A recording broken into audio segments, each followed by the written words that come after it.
May mag-amang sabungero, si Mang Obet at ang anak niya si Kasmot. Isang araw, tinatrangkaso itong si Mang Obet kaya hindi siya makakapunta ng sabungan. Mabuti pa kaya tayo, ako na lang po kaya ang pupunta ng sabungan. Bigyan niyo na lang po ako ng 500. Dadaling ko yung manok natin si Bulik. Sige Kasmot anak, mabuti pa nga. Inabot sa kanya 500 yun. Tuwan-tuwa naman itong si Kasmot na naglalakad papuntang sabungan. Bago makarating ng sabungan, kailangan dumaan ni Kasmot sa isang ilog. Kaya pagdating niya sa ilog, nakakita niya isang babaeng naglalaba. Napakaganda nito. Napakakinis ng kutis. Nilapitan ni Kasmot ngayon at kinausap. Miss, gusto mo bigyan kita ng 500? Papakita mo lang sa akin yung hita mo. Hita lang, sabi nung babaeng yan na nag-iisip. 500 na. Oy, sige. Nililis niya ngayon yung palda niya. Ayan o. Tuwan-tuwa naman si Kasmot na inabot yung 500. Ito na miss, yung 500 mo. Bago umuwi si Kasmot, iniampas siya muna sa bato. Yung manok niya si Bulik hanggang sa mamatay ito. Pagdating niya sa kanila, Tay, walang ya si Bulik ko. Hindi man lang nakaporma sa kalaban. Walang ya ka naman Kasmot. Baka hindi ka naman tumayming. Tumayming ako tayo, talagang wala. Hindi niya kaya. Sige, yamot, babawi na lang tayo. Kinabukasan, Tay, bigyan mo ako ng 1,000. Si Talisay naman ang dadaling ko. Sige, galingan mo anak. Makabawi naman tayo. Sabi ni Mang Obet ngayon. Hindi ka ba sasama? Masama pa rin ang pakiramdam ko sabi ni Mang Obet. Tuwan-tuwa naman si Kasmot na naglalakad ngayon. Papunta sa bungan. Pagdating niya sa ilog, nandun na naman yung babae. Nakasando lang ito. Nilapitan ulit ni Kasmot at kinausap.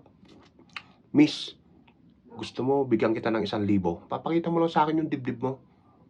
1,000? Dibdib? Sige. Nililis niya ngayon yung sando niya. Ayan o. Tuwan-tuwa si Kasmot ngayon na inabot yung 1,000. Ayan na 1,000 mo miss. Ngayon bago umuwi si Kasmot, ginilitan niya ng leeg yung manok niya si Talisain. Tsaka sa umuwi. Tay, walang yaw. Di na naman nakaporma si Talisain. Napakatalim nung tari nung kalaban. Kay tanga mo naman pumusta, sabi ni Mang Obet ngayon. Kasi 1,500 na natatalo sa kanya yaan niyo tayo bukas, babawi na talaga tayo. Dadaling ko si Puti. Kinabukasan, akin na yung 1,500 tayo. Babawi ako ngayon. Pangako mo yan na, Kasmot, pagka hindi mo tinupad yan, ako, huwag ka na umuwi dito, sabi ni Mang Obet ngayon. Hindi ka pa kasi sasama? Hindi pa rin masama pa rin pakiramdam ko. Tuwan-tuwa na naman si Kasmot na naglalakad ngayon. Pagdating niya sa ilog, nandun na naman yung babae, nakashort lang ito. Miss, gusto mo bigyan kita ng 1,500? Kaya lang, magtatalik tayo. Kaya lang ang ipapasok ko lang sa'yo, hanggang ulo lang. Sige, sabi ng babae, kasi hanggang ulo lang Ngayon, sa kalagitnaan ng kanilang pagtatalik, nasihan yung babae. Boss, ipasok mo na kaya lahat? Hindi pwede, sabi ni Kasmot. Ang usapan, ulo-ulo lang. Sige na, parang awa mo na. Bibigyan naman kita ng 1,500 basta ipasok mo lang lahat. Sige, mabuti pa nga, sabi ni Kasmot ngayon. Nung makaraos sila, tuwan-tuwa silang parehas. Ito na yung 1,500 mo. Salamat ha, sabi ng babae. Kaya pag uwi ni Kasmot, Tay, walang yaw, napakahusay pala itong si Puti.